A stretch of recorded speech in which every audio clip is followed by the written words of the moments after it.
जंगल के किनारे एक गांव में एक नन्ही बच्ची अपनी माँ के साथ रहती थी। गांव के लोग उसे लिटिल रेड राइडिंग हुड बुलाते थे। जंगल के पार रहने वाली उसकी नानी ने उसके पिछले जन्मदिन पर उसे लाल रंग का हुड वाला कोट उपहार में दिया था। वो जब भी घर से बाहर निकलती वो हुड वाला कोट जरूर पहनती थी, इसलिए उसका नाम लिटिल रेड राइडिंग हुड पड़ गया था। एक दिन उसकी माँ को खबर मिली कि लिटिल रेड राइडिंग हुड की नानी बीमार है। उसने झटपट गर्मा गर्म सूप बनाया और खाना तैयार किया। फिर रेड राइडिंग हुड से कहा कि वो अपनी नानी के घर जाकर उन्हें सूप और खाना देकर आए। लिटिल रेड अपना पसंदीदा लाल रंग का हुड वाला कोट पहनकर नानी के घर जाने के लिए तैयार हो गई। उसकी माँ एक बास्केट में सूप और खाना रखकर रेड राइडिंग को देते हुए बोली, देखो मेरी बच्ची, यहाँ से निकलकर सीधा नानी के घर जाना। रास्ते में कहीं मत रुकना, किसी अजनबी से बिल्कुल बात मत करना। लिटिल रेड ने माँ को विश्वास दिलाया कि वो सीधे नानी के घर जाएगी और उन्हें सूप और खाना देकर शाम तक वापस आ जाएगी। बास्केट हाथ में उठाए रेड राइडिंग हुड चल पड़ी। उछलते कूदते नाचते गाते वो नानी के घर की ओर चली जा रही थी। रास्ते में जंगल पड़ा। जब वो जंगल पार करने लगी तो झाड़ियों के पीछे छुपे हुए एक दुष्ट भेड़िए की नजर उस पर पड़ गई। उसके मुंह में पानी आ गया। वो बास्केट में रखे खाने के साथ साथ लिटिल रेड राइडिंग हुड को भी खाने के लिए मचलने लगा। उसने झाड़ियों के पीछे से लिटिल रेड राइडिंग हुड को आवाज दी, और नन्ही बच्ची कहाँ जा रही हो?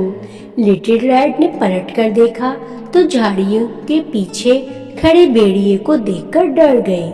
लेकिन भेड़िया बहुत चालाक था। वो बड़े ही प्यार से बोला, डरो मत बच्ची, मैं तुम्हें कुछ नहीं करूँगा। बस तुम मुझे बड़ी प्यारी लगी, इसलिए तुमसे बात करने का मन हुआ। बताओ तो सही, कहाँ जा रही हो? मैं अपनी नानी के घर जा रही हूँ, वो बीमार है।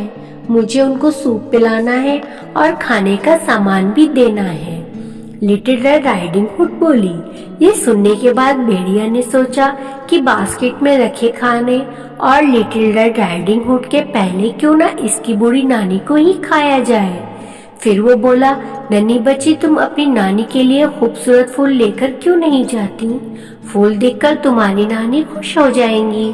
भेड़िया की ये बात राइडिंग हुड को जच गई और वो जंगल से फूल चुनने लगी।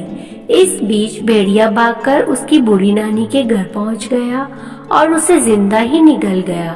फिर उसका स्कार्फ बांधकर कंबल ओढ़कर बिस्तर पर लेट गया। इधर फूल चुनकर लिटिल रेड राइडिंग हुड अपनी नानी के घर पहुंची। दरवाजा खुला हुआ था। अंदर गई तो देखा उसकी नानी बिस्तर पर लेटी हुई है।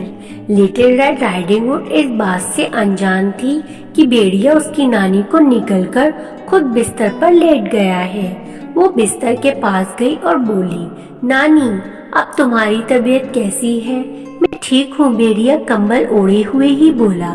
भेड़िया की भारी आवाज सुनकर लिटिल रेड चौंक गई और बोली, नानी, ये तुम्हारी आवाज को क्या हुआ?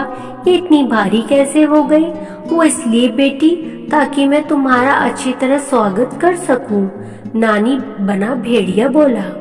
लिटिल रेड बिस्तर के थोड़ा और करीब गई तो उसे भेड़िया के बड़े कान दिखाई पड़े।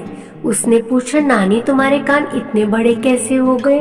वो इसलिए बेटी, ताकि तुम्हारी आवाज में अच्छे से सुन सकूं। लिटिल रेड उठ के बिस्तर और करीब पहुंची तो उसे भेड़िया का बड़ा सा मुंह दिखाई पड़ा। उसने पूछा, नानी, तुम्हारा मुंह इतना बड़ा कैसे हो गया?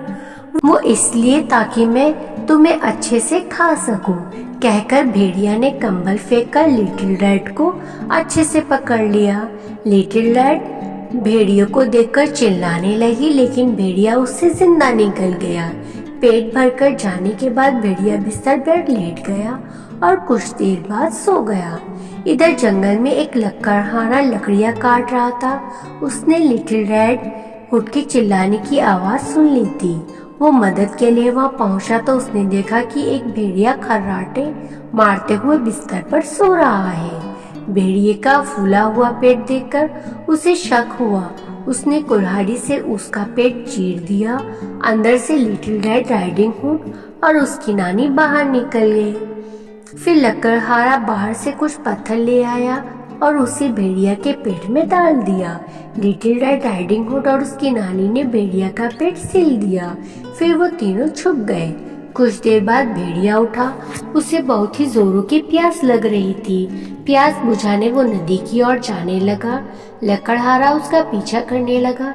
नदी पहुंचकर भेड़िया जैसे ही पानी पीने के लिए झुका, पत्थरों के बोझ के कारण खुद को संभाल नहीं पाया और नदी में गिरकर डूब गया।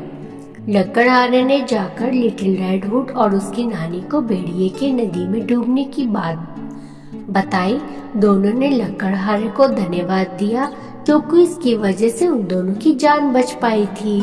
लिटिल रेड हुड को एहसास था कि माँ की बात न मानने के कारण आज उसके साथ उसकी नानी को भी जान बन पाई थी। उसने फैसला किया कि वो हमेशा बड़ों का कहना मानेगी।